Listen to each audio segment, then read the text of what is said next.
guest is an award-winning entrepreneur.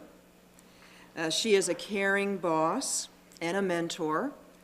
She's a dedicated, proud mother, and she's an outspoken, passionate supporter of public relations. Her blue-chip clients at Maverick PR, where she is the founder and president, really appreciate her sage advice and her direct approach. Some might even call it outspoken at sometimes, but that's what we love about her.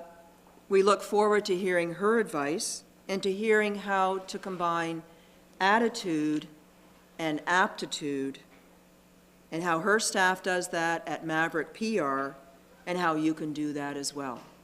So please give a warm welcome to Julie Rusciolelli, President of Maverick Public Relations.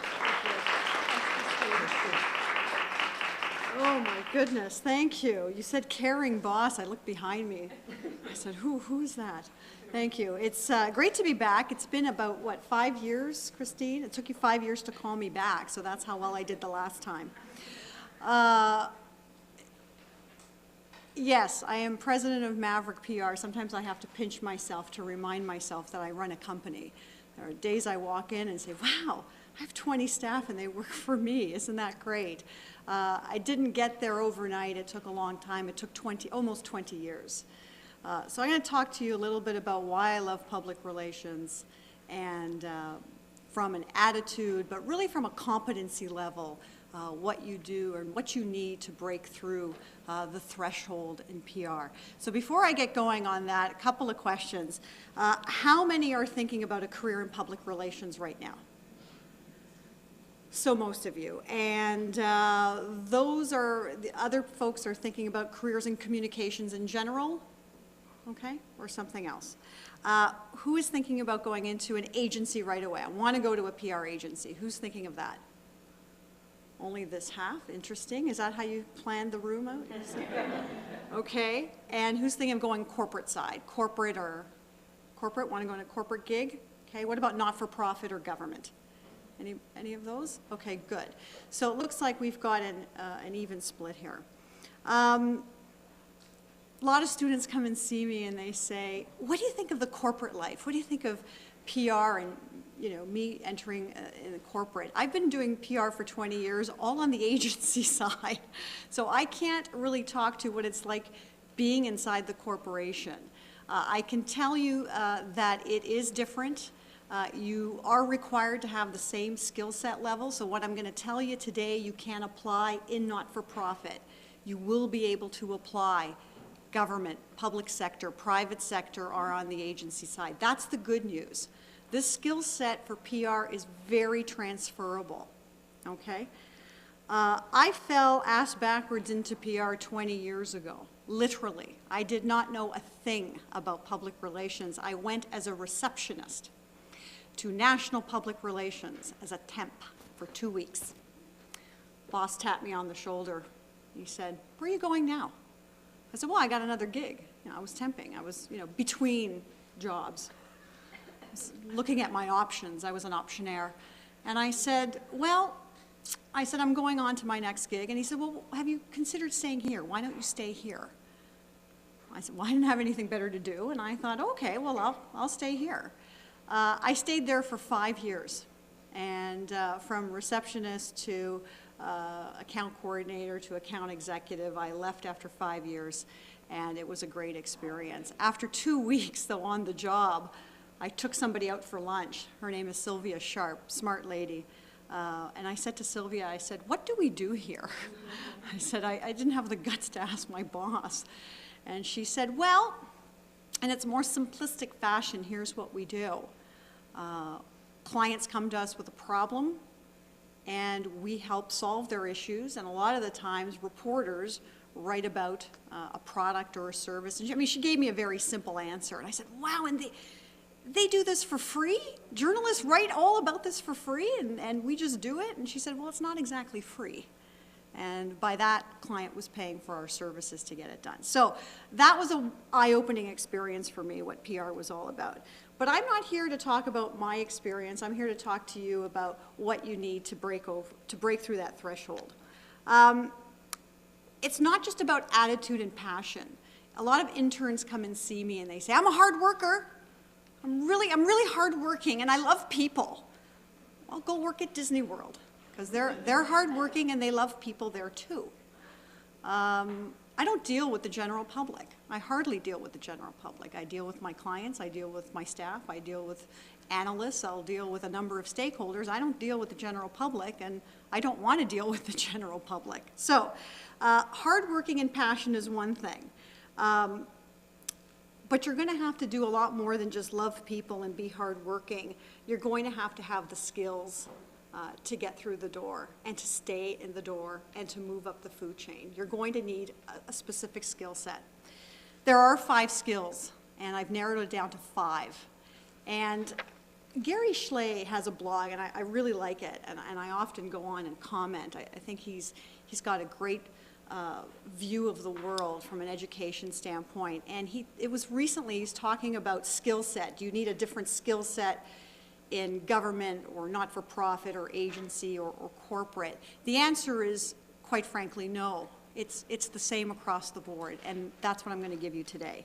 Skill number 1, and it shouldn't come as a surprise as anyone, and if you don't have it, please acquire it now, writing skills. You will need to be not a good writer, a great writer. You have to go beyond grammar and spelling. I have a spell checker, doesn't do me any good, doesn't make me a great writer. Right? Having Microsoft Word doesn't make me James Joyce. Okay? Have to be a great writer, and it goes beyond spelling. Focus on content. Always focus on content first. Ask yourself, what does this writing need to convey? Most public relations writing, most communications writing should do one thing, and it does it all the time. It accomplishes persuasion. You must persuade. You have to persuade an audience. Okay? It's a journalist, you've got a pitch, you're writing a press release, you have a media alert, okay? You're asking your boss for a raise, you want to put it in writing. It's all about persuasion. That's public relations writing, that's PR 101. Learn to write succinctly and powerfully. Learn to speak powerfully too. What you write in 2 pages, sometimes you have to put in 1 paragraph. That's called the media pitch. You've got a 2-page press release or 3-page press release. You've got to condense that into literally the viewing screen of a reporter. They don't like to page down, okay? If you can put it in the title, God bless you, even better, okay? You've got that much room to make a pitch to a journalist. They're very busy. The last thing they want to do is read 14 pages of why they should write about your product or your client. You have several tools in your arsenal when it comes to public relations, but the most powerful thing you have is the word on a piece of paper. It is the tool. It is the tool of the trade. Okay? Thoughtware is what we create. Okay? Our thoughtware creates shareholder value. Okay? With our thoughtware, we move products, we build brands, and we sustain corporate reputations, all with the word. All with the power of words. So I can't stress that more. I think you guys are getting it. If you're not a good writer, here's what you do. I wasn't a good writer when I started out. People tell me I'm a great writer now. Practiced it every day. I blog now just to practice my writing. If I'm not writing press releases, I'm writing a speech. Okay? I'm an active president. I'm still writing today. It's a craft. Okay? As soon as you start managing people, don't think, well, I'm managing people. I don't have to write anything. They're writing for me. It doesn't work that way. Okay? You can get better as you keep doing it. And the first year, wherever you are, don't be afraid to hand in that press release, and it's going to come back, how? Redlined, all over the place. This is crap. This is shit. That's okay. Good. And that's how you learn. By failing, we learn. So please practice it, and don't be discouraged on your first attempt. Okay? The second skill set. So you've got the writing down. What else you got to do? It's interpersonal and oral communications. That's vital to a communicator's job. From presentations to one-on-one meetings, you have to learn to stand up and to be able to command a floor and move an audience to action. Okay? If you go on the agency side, and I hope some of you do, because it's best thing I ever did, you'll be presenting quite a bit. Not in your first year, not in your first, not in your second year, possibly your third, depending on the agency that you go to. You'll have to stand up and pitch a client. I did that for the first time, not in my first agency gig, but my second one, because I told them I pitched business before and they believed me. And they said, okay, we have a big client coming in. And it was my first year, I think I was there 6 months, and I had to pitch the Intel piece of business. Intel Corporation, they're flying in from California. And I was the tech kid, right? I love technology. I grew up with tech, not the way you guys are growing up with it. I grew up with, you know, Cobalt and doing all that stuff. You guys are growing up with a whole set of different technology at your fingertips. Anyway, so I had to pitch the business. And I got up there, and I did a pretty good job. I have a bit of a thespian background, so I locked into that. I think I did okay. I think I connected with the client, and it went well. Finished the pitch. Client leaves, they're out the door, and my boss looked at me. She says, Julie, you were fabulous. You were so calm and cool and collected, and boy, that was great. You did a really great job. I said, oh yeah? I had a suit jacket on like this and a shirt. I took off my jacket. I had sweat from inside my armpit all the way down to my waist on both sides. I was drenched. I looked like Albert Brooks from that movie Broadcast News when he was sweating. That's what I looked like in my shirt. I was petrified, and I didn't show it. To this day, presentations are a key part of what I do, and it's a key part of what a lot of publicists do working for me, and it's presenting to clients. Focus on the audience. You need to convey a clean, crisp message. Use selective words, and you have to move your audience to something, okay? I had a great coach. I had a great presentation coach. He's now passed away. He was my teacher at Ryerson. His name was Peter Ersbender. And Peter said to me, he said, Julie, here's what a great speech should do, or a great presentation. It has to do 3 things. Okay? If it does one, it's okay, but if it does all 3, you've got a home run. Number 1, inform. Okay? A presentation has to inform. The second thing it must do is entertain. And the third thing is move to action. Okay? If you've moved your audience to action and you have informed them and entertained them, you've hit one out of the park. I take that with me wherever I go. So whenever I'm in front of an audience, those are the 3 things I walk away with. I hope that you walk away with that today. So presentation skills are going to be important to you. Even if it's a one-on-one setting, or it's a 2-on-1, or you're speaking to the board, if you're a not-for-profit and you've got to make a presentation to the board, all of that is critically important for you as a communicator. So that's what you need to do. The third skill, and this is one of my favorite, research. You must have great research skills. And please, please don't think research equals Google, okay? That's death by query, okay? And then there's research, okay? Google and Yahoo, wonderful tools, okay? But those are tools at your disposal. A chimp with a computer can Google something, okay? There's a big difference between search and research. Why is research important? First of all, before you tackle any issue, you've got to research what the problem is. So research is a critical component of what we do. A lot of our first-year students and second-year AEs and third-year, they're doing a lot of research for us. So before we tackle a client issue, we've got to research what the issue is. Okay? You'll be doing a lot of that. I hate to put a label on it. It is a little bit of grunt work.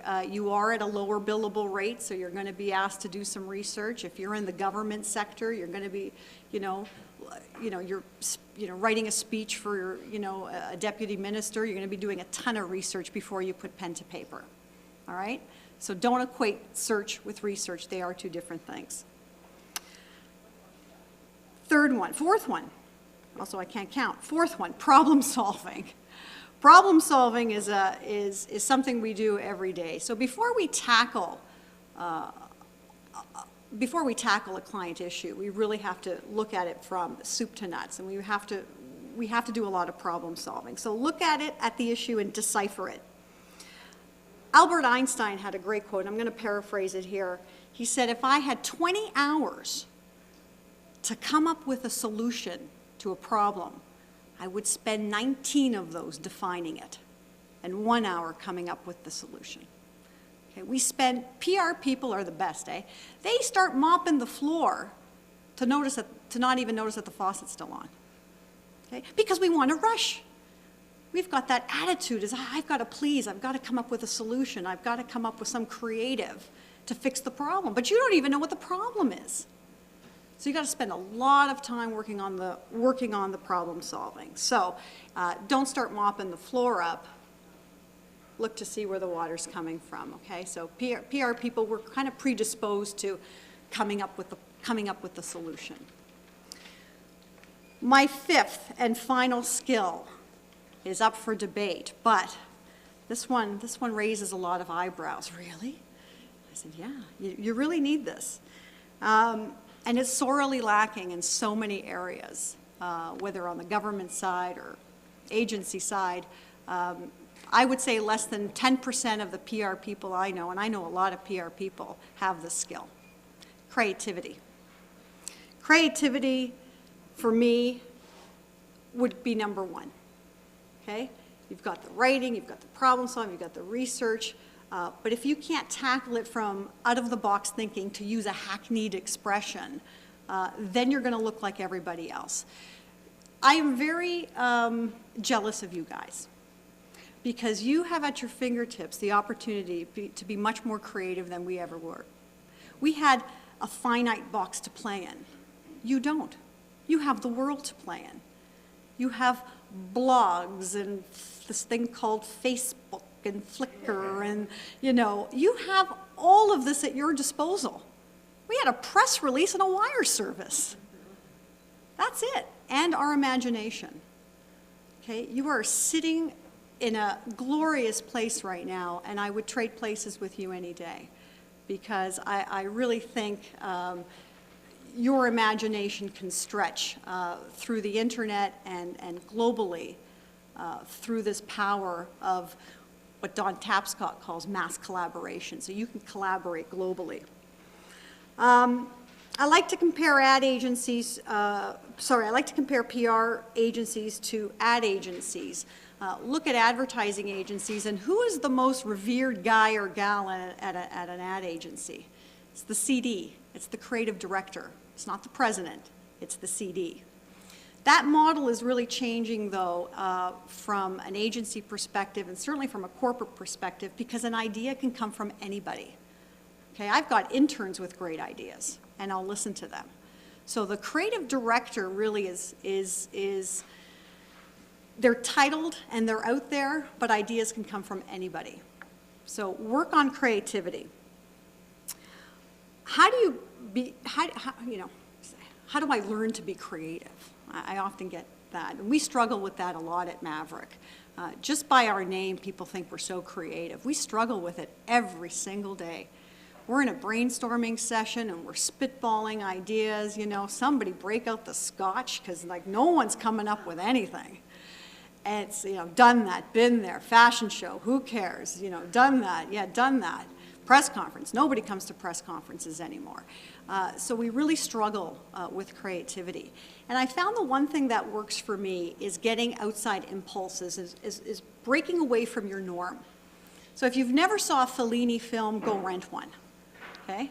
If you've never walked into a Buddhist temple, go. If you've never walked in the rain without an umbrella, do it. Okay? Take yourself away from everything that you do every day and try something completely different. Now, you're not going to get inspired right then and there. Don't get me wrong, thinking, yeah, I'm going to walk in the rain, Julie told me. It's all going to come to me. No, it won't. Here's where it's going to come to you, when you least expect it. There was a great movie I watched on the plane recently. I just got back from Mexico, and it was called Stranger Than Fiction. I don't know if any of you saw it. Sarah Thompson, or Emma Thompson, I think is her name, she was struggling with the ending of a book and how to kill the main player. And she was struggling, and basically she was having a nervous breakdown. And it came to her. She was just going to the store and she bought something, I think it was cigarettes, and she saw an apple fall on the floor and she went, ah, there's the creative, there's the creative inspiration, was this apple falling to the floor. And she wrote feverishly and finished the book. And that's when it comes to you. Mine comes to me when I'm ironing. I iron. I wrote a blog about it. I iron. My mind opens up. I'm doing one of the most mundane, catatonic things you could possibly do is iron. I have a nanny who also acts as a housekeeper, and she goes, Julie, you want me to iron? No, don't touch it. I'll do it. And it's great. And my mind just opens up. Why? Because you've removed yourself from day to day. That's why great ideas come in the shower. You ever take a shower? Hopefully. It's like, wow, just got a great idea. I came up with a breakthrough. So that is what you have to do to inspire creativity. There are other things that, you'll think of, but that's what works for me. And be creative with your approach to your career, from your resume writing, from your cover letter. Be as creative as you can. That's what we're looking for. We're looking for real breakthrough ideas. I had someone send, I get a lot of, can I have an informational interview? God, no. No. Do not ask me for an informational interview. I know what they are. First of all, you want an interview. You don't want information. If you want information about me or Maverick, you'll find it. Tell me you like my blog. Tell me you love a campaign that we just did. Cut through the clutter and be creative. Okay, at every level, you have to be creative. Let's look at the 5 key skill sets you need. Writing. And I gather you do a lot of writing in your class? I'm assuming you do. Press release writing and all kinds of writing. Great. Speech writing is one of the toughest, by the way. If you ever get to write a speech, very tough. You literally have to go inside the brain of the person you're writing for and not write in your style. You have to write that executive style. It's very, very tough to do. Oral communications, presentation skills, interpersonal, you're going to need that. Research, okay? Practice your research skills. Just as a sidebar, we were pitching a big piece of business last year, and it was on the telco side, and I had one of my interns. I said, could you get me some research on this telco? Because it was a competitor. She came back a day later, 900 pages on my desk, like this. And I said, what's that? She goes, well, that's the research you wanted on the telco. I said, what does it say? She says, I don't know. She says, you just asked me to look for it. And I said, okay. So I didn't say anything. I thought, well, let me go through it. So that night, in front of American Idol, I was looking and reading everything. Half of it was stock quotes. I can't use stock quotes. I don't care about their stock movement. Okay? The other third, okay, was a mention of this telco in somebody else's report. All right? So that was of no use to me. Out of 900 pages, I got 12 salient pages out of that. Okay, that's what research will hopefully, that's what research should not be. What research should have been was the 12 pages I got. All right? Next one is problem solving.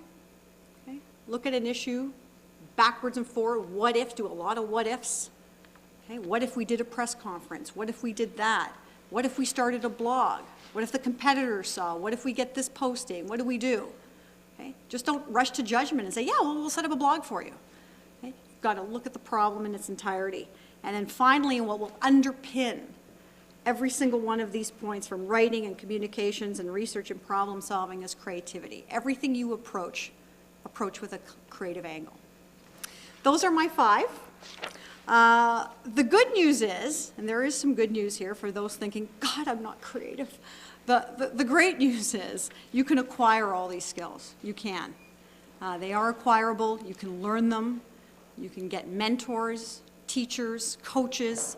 I've had people in my office that couldn't stand up in front of, 4 people. Today they're standing up in 100.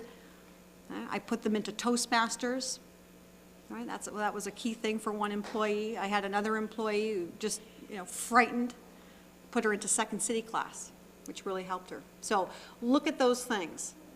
You can acquire all these skills. Unlike singing and dancing, which you have to have a natural talent for, except for Sanjaya, you can't. I don't know why he's still on. You can definitely acquire all these skills. So that's the good news, guys. It can be done, and you know, having the passion and, you know, yes, loving what you do and being a people person and being a bit of a risk taker, that's all going to be part of it. That's attitude. I'm talking about competency. That's the good news. Now, for those who want to be entrepreneurs like me, that's a whole other set of skills that you're going to need, as well as the ones I'm talking about. I hope I gave you some insights. I want to open it up now to, if you have some questions, I'd be more than happy to take them, but I think that's what I really want to talk to you about today. So thank you very much. I'm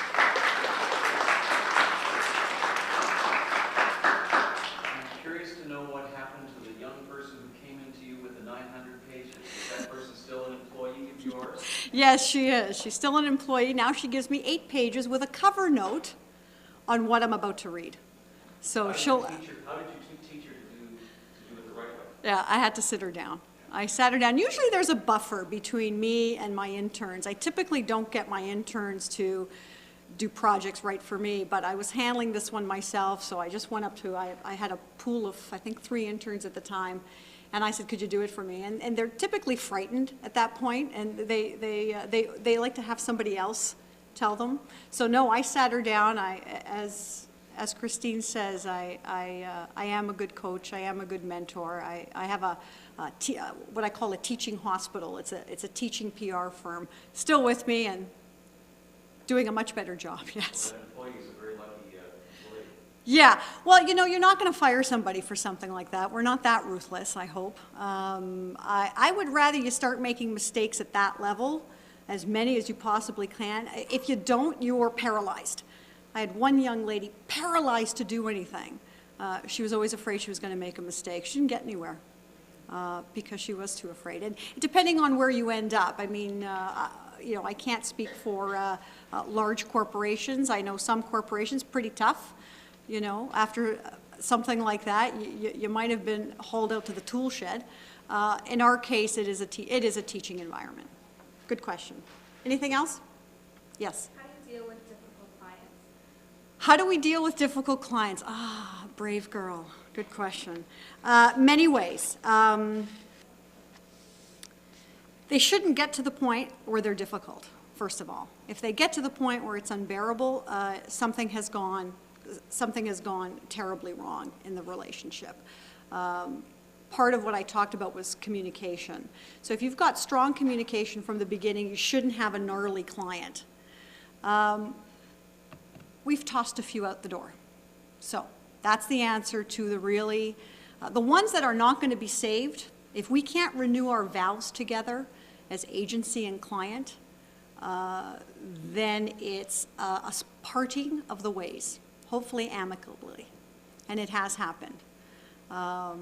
So we have, I don't like to use the word fired, we have told our clients they might be better served elsewhere. I have 20 staff, I run the company, I can make my own decisions, I don't report to New York, thank God, and nobody owns me. I don't need that. I don't need a client yelling at my staff and making them cry, and sometimes it does happen. So that's me. I can't speak for other agencies. Some agencies won't do it. It's cash in the door, and you deal with it, and you put up with it. And we approach life a little differently at Maverick. So that's how we deal with it. Any other questions? Yes? I had a question about how you were asking, or how you were saying you have so many more communication tools with things like Facebook and blog. But do you think that makes it a little more difficult if there's a little bit more noise out there? So how do you really make sure your message is getting out there? Yeah, it is very noisy, and that is a big problem. I'll go back to the first thing I said, which is writing. Compelling writing will cut through the clutter anytime. You've got compelling content, it will break through. Look at YouTube.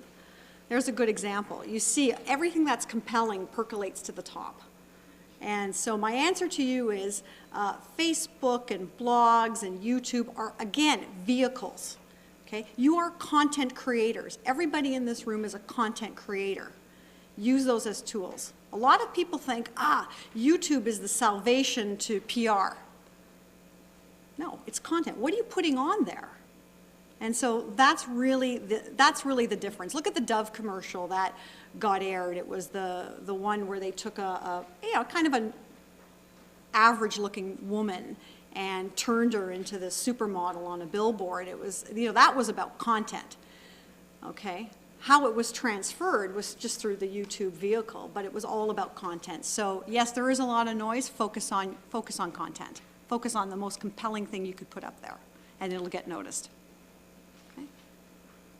Any other questions? Yes. What is it about agency that's kept you in that environment for 20 years? Diversity, number one. Diverse clients, people, every day something new. I work on, we have 4 lines of business at Maverick, so technology is one of our big ones. Consumer and packaged goods, healthcare, and professional services. I love it.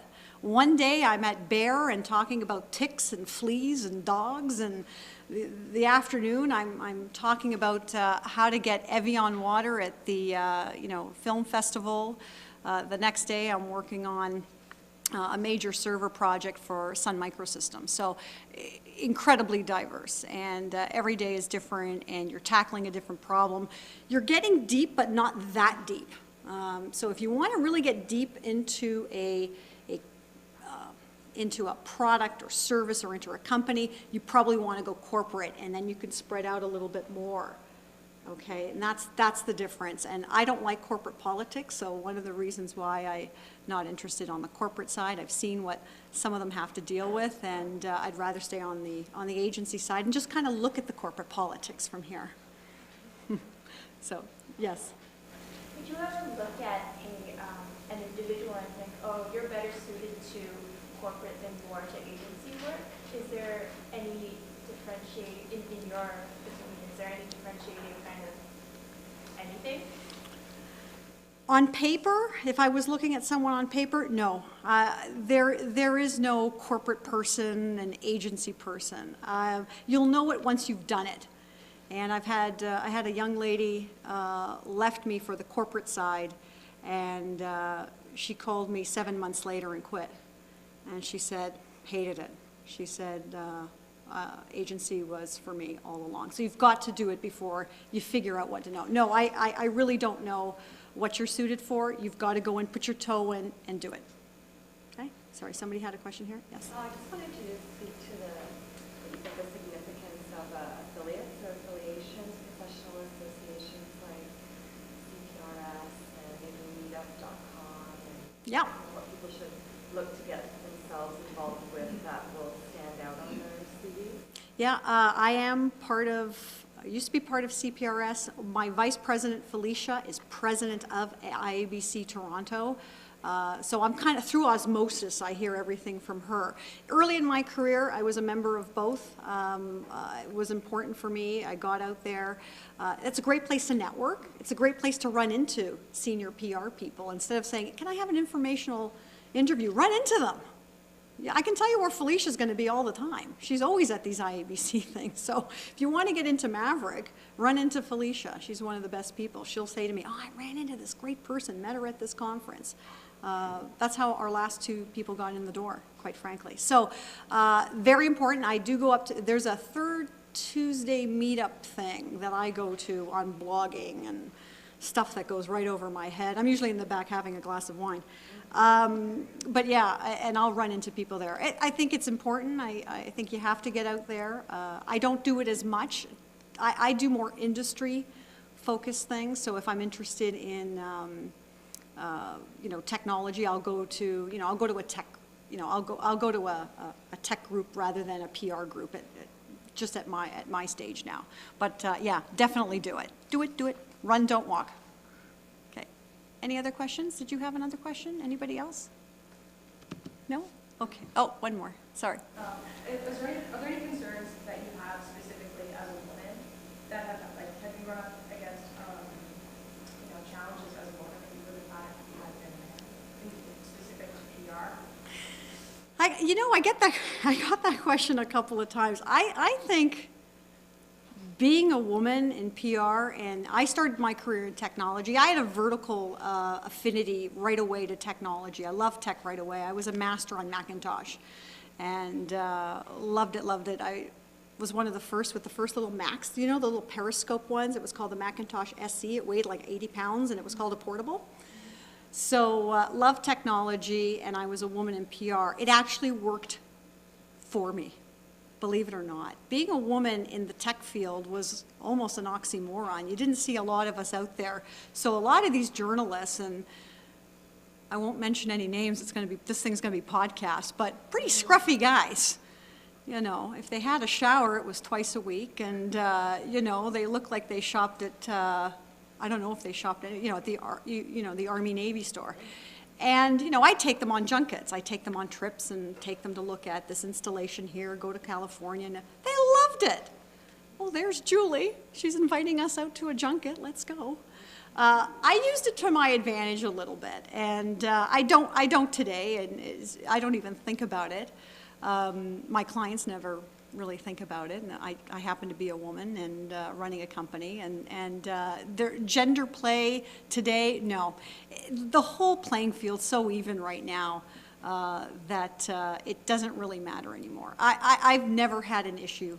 I had a lot of men managers, and I was always treated with respect and dignity, and I happen to be very fortunate to have great mentors. My greatest mentor was Steve Aiello, who was the president of Kona Wolf, New York, and I got to work with him on a big pitch when I was there, and he couldn't have been more an encouraging man in my career. So once you find that person, boy, the sky's the limit. So no, to answer your question, it's never been an issue. Yes. One more question. I'm a bit unsure how to phrase this one, but it has to do with ethics and clients in agency. Yes.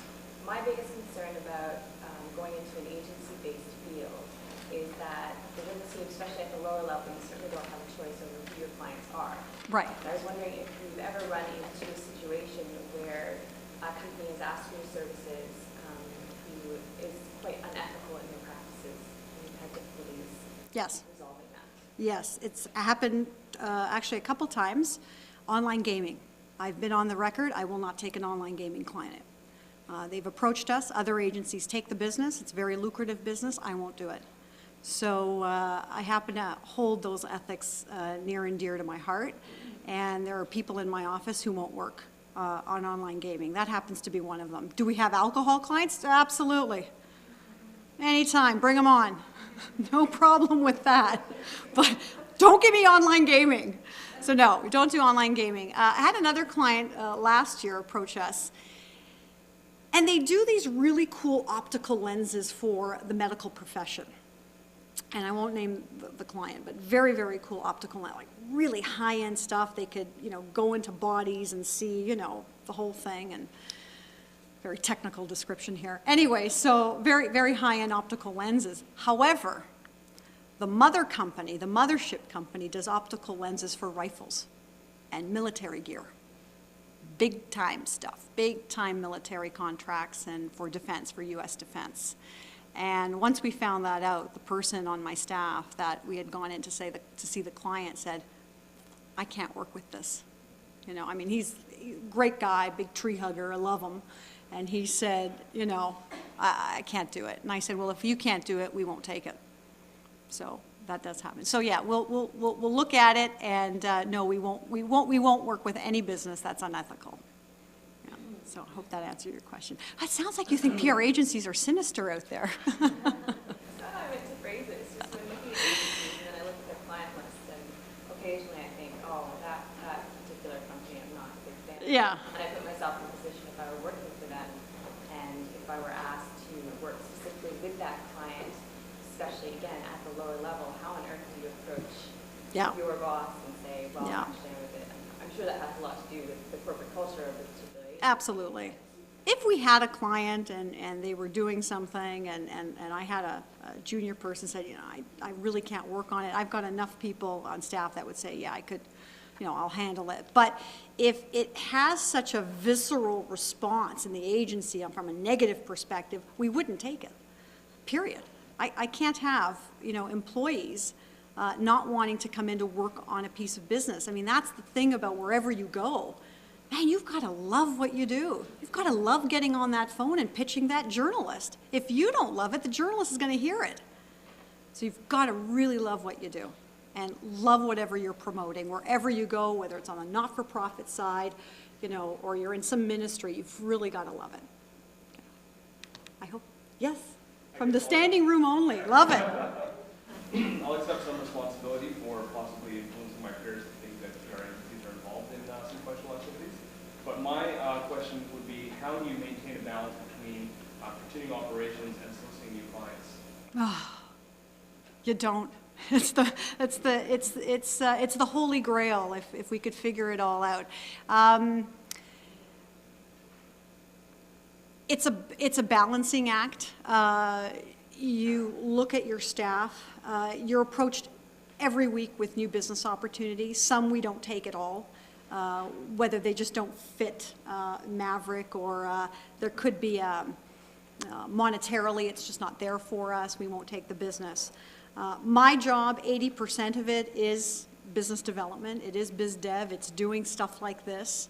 It's a lot of HR. It's drying eyes and wiping noses all day. I do a little bit of that. 80%, 75 to 80% is that. Some of it is HR. I don't get to touch as many clients as I like anymore, and that's the sad truth. And every entrepreneur that you have in here will tell you that. The reason we go into the business is because we want to make a change, we want to make a difference, and we want to work closer with our clients. You set up a business, you become successful, now you don't talk to clients anymore. And the ones that you do are, you know, are usually your top 10 where you make time for. So very, very difficult. So I would trade places again. I've said this before to other people. I've said this to my VPs. I'm like, if you want my job, you can have it. Because I want to deal with clients more and more. Because that's why I decided to launch Maverick, was to work with clients. So your strong people, the best people on staff should be working with clients. I tend not to tap them into a lot of new business. Their new business is less than 20%. They're focused on the business, they're focused on client satisfaction, and try not to pull them away too much on new biz. I hope that answers that. Okay, thank you. I think that's it. Well, thank you very much for having me this morning, and good luck to all of you, as I know some of you are embarking on some internships as early as next week. Good luck. Thank you very much. I'm hoping Julie can stay around a few minutes, because I know you'll want to talk to her one-on-one. I think it's very telling, our guest speaker today, for the honorarium for the speakers series, very typical of our delightful guest speaker, she is donating it to Hospital for Sick Children instead of taking the honorarium. But I couldn't have her leave without giving her something sweet. Oh, perfect. For her and for her staff. So Love on it. behalf of Centennial, thank you very much, Thank you, Julie. Christine. Thank you. Thank you very much, and I'll stick around.